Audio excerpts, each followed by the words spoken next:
जय श्री राधे कृष्णा। कैसे हैं आप सभी? उम्मीद करती हूँ कि आप सभी अच्छे होंगे। स्वागत है आप सभी का मेरे चैनल में। तो शुरू करते हैं आज भागवत गीता। तो भागवत गीता शुरू करने से पहले गौरी गणेश जी का ध्यान करते हैं, फिर उसके बाद अपने अपने गुरु महाराज जी का ध्यान करते हैं। गुरु ब्रह्मा गुरु विष्णु गुरुदेवो महेश्वरा, गुरु साक्षात् परम ब्रह्म तस्मै श्री गुरुवे नमः। आज हम भगवान श्री कृष्ण की अमूल्य वाणी श्रीमद् भागवत गीता को समझने की पवित्र यात्रा शुरू कर रहे हैं। आइए पहले श्री कृष्ण जी को नमन करें। आंखें बंद करके भगवान कृष्ण का स्मरण करें और मन में कहें, हे कृष्ण मुझे सही समझ और भक्ति की बुद्धि दीजिए। तो गीता में 700 श्लोक हैं और ये श्लोक 18 अध्यायों में विभाजित हैं। इनमें से 574 श्लोक भगवान कृष्ण द्वारा और 84 अर्जुन द्वारा और 41 संजय द्वारा और 1 धृतराष्ट्र द्वारा कहा गया है। ये ग्रंथ कर्म, भक्ति और ज्ञान के सिद्धांतों को समझाता है। इसे भारतीय परंपरा में उपनिषदों और ब्रह्म सूत्रों के साथ एक महत्वपूर्ण आध्यात्मिक ग्रंथ माना जाता है। तो आइए शुरू करते हैं श्रीमद् भागवत गीता। हे भगवती, आप स्वयं भगवान नारायण द्वारा अर्जुन को उपदेशित वेद व्यास द्वारा रचित 18 अध्यायों वाली ज्ञान की अमृत वर्षा करने वाली हो। मैं आपको नमन करती हूँ। सर्वप्रथम मैंने भागवत गीता यथारूप इसी रूप में लिखी थी जिस रूप में अब ये प्रस्तुत की जा रही है। दुर्भाग्यवश जब पहली बार इसका प्रकाशन हुआ तो मूल पांडुलिपि को छोटा कर दिया गया, जिससे अधिकांश श्लोकों की व्याख्याएं छूट गई थी। मेरी अन्य सारी कृतियों में पहले मूल श्लोक दिए गए हैं, फिर उनका अंग्रेजी में लिप्यंतर तथा तब संस्कृत शब्दों का अंग्रेजी में अर्थ, फिर अनुवाद और अंत में तात्पर्य रहता है। इससे कृति प्रामाणिक तथा विद्वतापूर्ण बन जाती है और उसका अर्थ स्वतः ही स्पष्ट हो जाता है।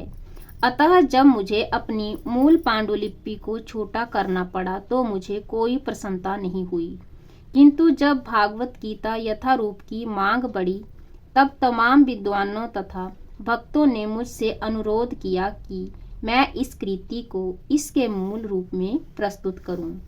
अतएव ज्ञान की इस महान कृति को मेरी मूल पांडुलिपि का रूप प्रदान करने के लिए वर्तमान प्रयास किया गया है, जो पूर्ण परंपरागत व्याख्या से युक्त है, जिससे कि कृष्ण भावनामृत आंदोलन की अधिक प्रगतिशील एवं पुष्ट स्थापना की जा सके। हमारा कृष्ण भावनामृत आंदोलन मौलिक ऐतिहासिक दृष्टि से प्रामाणिक, सहज तथा दिव्य है, क्योंकि यह भागवत गीता जो है यथारूप पर आधारित है। यह संपूर्ण जगत में विशेषताएं नई पीढ़ी के बीच अति लोकप्रिय हो रहा है। यह प्राचीन पीढ़ी के बीच भी अत्यधिक सुरुचि प्रदान करने वाला है। प्रौढ़ इसमें इतनी रुचि दिखा रहे हैं कि हमारे शिष्यों के पिता तथा पितामह हमारे संघ के आजीवन सदस्य बनकर हमारा उत्साहवर्धन कर रहे हैं। लॉस एंजलिस में अनेक माताएं तथा पिता मेरे पास ये कृतज्ञता व्यक्त करने आते थे कि मैं सारे विश्व में कृष्णा भावना मृत आंदोलन की अगुवाई कर रहा हूँ। उनसे कुछ लोगों ने कहा कि अमेरिकी लोग बड़े ही भाग्यशाली हैं कि मैंने अमेरिका में कृष्ण भावनामृत आंदोलन का शुभारंभ किया। जय श्री राधे कृष्णा। किंतु इस आंदोलन के आदि प्रवर्तक तो स्वयं भगवान कृष्ण हैं, क्योंकि ये आंदोलन बहुत काल पहले प्रवर्तित हो चुका था और परंपरा द्वारा ये मानव समाज में चलता आ रहा है। यदि इसका किंचित मात्र भी श्रेय है तो वह मुझे नहीं, अपितु मेरे गुरु कृष्ण कृपा श्री मूर्ति ओम विष्णुपाद परमहंस परिव्राजकाचार्य श्री श्रीमद् भक्ति सिद्धांत सरस्वती गोस्वामी महाराज प्रभुपाद के कारण है।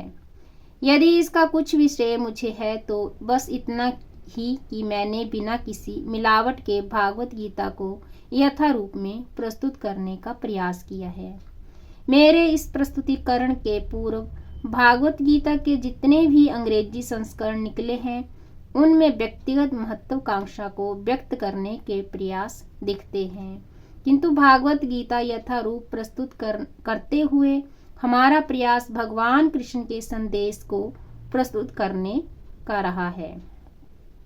हमारा कार्य तो कृष्ण की इच्छा को प्रस्तुत करना है, ना कि किसी राजनीतिक, दार्शनिक या विज्ञानी की संसारी इच्छा को, क्योंकि इनमें चाहे कितना ही ज्ञान क्यों ना हो, कृष्ण विषयक ज्ञान रज मात्र भी नहीं पाया जाता।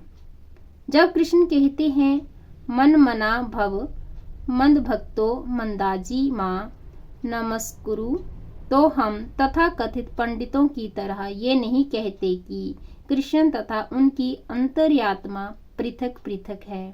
कृष्ण परम ब्रह्म है और कृष्ण के नाम, उनके रूप, उनके गुणों, उनकी लीलाओं आदि में अंतर नहीं है। जो भी व्यक्ति परंपरागत कृष्ण भक्त नहीं है उसके लिए कृष्ण के सर्वोच्च ज्ञान को समझ पाना बहुत ही कठिन है।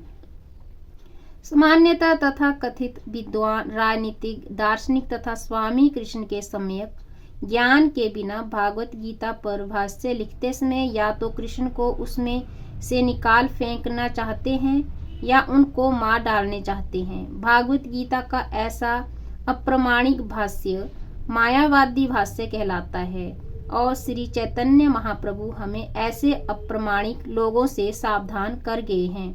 वे कहते हैं कि जो भी व्यक्ति भागवत गीता को मायावादी दृष्टि से समझने का प्रयास करता है वह बहुत बड़ी भूल करेगा।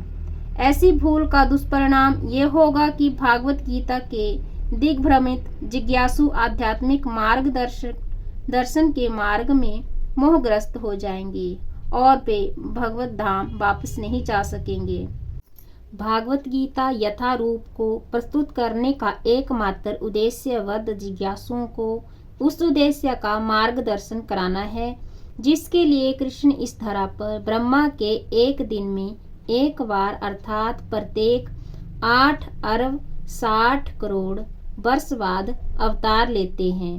भागवत गीता में इस उद्देश्य का उल्लेख हुआ है और हमें उसे उसी रूप में ग्रहण कर लेना चाहिए, अन्यथा भागवत गीता तथा उसके वक्ता भगवान कृष्ण को समझने का कोई भी अर्थ नहीं है। भगवान कृष्ण ने सबसे पहले लाखों वर्ष पूर्व सूर्यदेव से भागवत गीता का प्रवचन किया था। हमें इस तथ्य को स्वीकार करना होगा और कृष्ण के प्रमाण की गलत व्याख्या किए बिना भागवत गीता के ऐतिहासिक महत्व को समझना होगा। कृष्ण की इच्छा का संदर्भ दिए बिना भागवत गीता की व्याख्या करना महान अपराध है। इस अपराध से बचने के लिए कृष्ण को भगवान रूप में समझना होगा, जिस तरह से कृष्ण के प्रथम शिष्य अर्जुन ने उन्हें समझा था। भागवत गीता का ऐसा ज्ञान वास्तव में लाभप्रद है और जीवन उद्देश्य को पूरा करने में मानव समाज के कल्याण हेतु प्रामाणिक भी होगा। मानव समाज में कृष्ण भावनामृत आंदोलन अनिवार्य है क्योंकि ये जीवन की चरम सिद्धि प्रदान करने वाला है। ऐसा क्यों है, इसकी पूरी व्याख्या भागवत गीता में हुई है। दुर्भाग्यवश सारी झगड़ालू व्यक्तियों ने अपनी आसुरी ललाओं को अग्रसर करने तथा लोगों को जीवन के सिद्धांतों को ठीक से ना समझने देने में भागवत गीता से लाभ उठाया है। प्रत्येक व्यक्ति को जानना चाहिए कि ईश्वर या कृष्ण कितने महान हैं और जीवों की वास्तविक स्थितियां क्या हैं। प्रत्येक व्यक्ति को ये ज्ञान लेना चाहिए कि जीव नित्य दास है और जब तक वह कृष्ण की सेवा नहीं करेगा तब तक वह जन्म मृत्यु के चक्कर में पड़ता रहेगा। यहाँ तक कि मायावादी चिंतक को भी इसी चक्कर में पड़ना होगा। ये ज्ञान एक महान विज्ञान है और हर प्राणी को अपने हित के लिए इस ज्ञान को सुनना चाहिए। इस कलयुग में सामान्य जनता कृष्ण की बहिरंगा शक्ति द्वारा मोहित है और उसे ये भ्रांति है कि भौतिक सुविधाओं की प्रगति से हर व्यक्ति सुखी बन सकेगा। उसे इसका ज्ञान नहीं है कि भौतिक या बहिरंगा प्रकृति अत्यंत प्रबल है, क्योंकि हर प्राणी प्रकृति के कठोर नियमों द्वारा बुरी तरह से जकड़ा हुआ है। सौभाग्यवश जीव भगवान का अंश रूप है, अतएव उसका सहज कार्य है भगवान की सेवा करना। मोहवश मनुष्य विभिन्न प्रकारों से अपनी इंद्रिय तृप्ति करके सुखी बनना चाहता है, किंतु इससे वह कभी भी सुखी नहीं हो सकता। अपनी भौतिक इंद्रियों को तुष्ट करने के बजाय उसे भगवान की इंद्रियों को तुष्ट करने का प्रयास करना चाहिए।